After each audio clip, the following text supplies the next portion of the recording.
So building on the concern for human remains in museums and academic institutions, and the need to address the creation of better storage, better dialogue.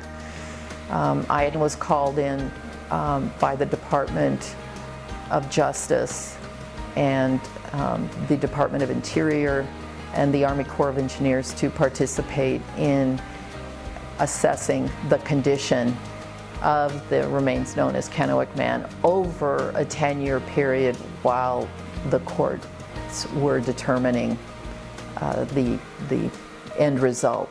So during that time, I became a lot more familiar with the issues on a more political note and the concerns of researchers, the concerns of tribes. I had an opportunity to talk to both groups and the government. So that was the beginning of working on that particular collection, which put me in a position to be asked to work with the Lucy hominid collection in Ethiopia. So the work I did there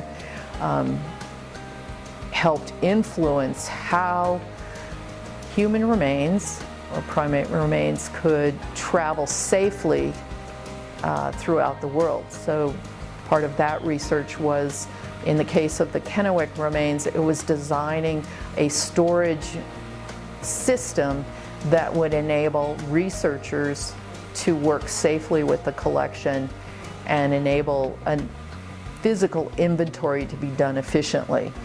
In the case of Lucy, it was important to design a storage method that would allow for 5 years of international travel.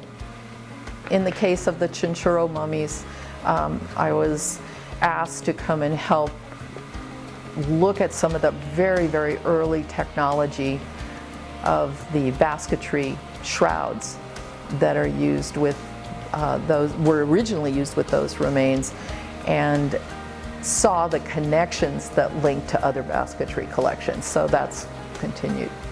I began doing some work with the State Department through the teaching of collection care, which we became noted for, as I mentioned before, in the 80s with an association with the American Association of Museums and the Bay Foundation and the Association of State and Local History.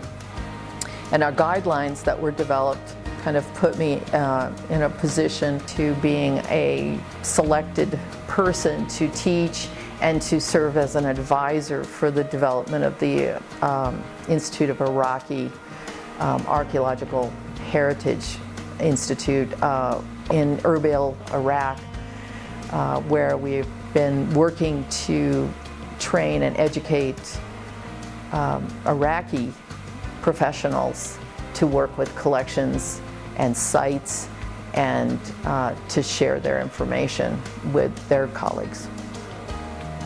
The lab is operating all the time, and we are committed to education, to research, to service, and to the ethics of the profession.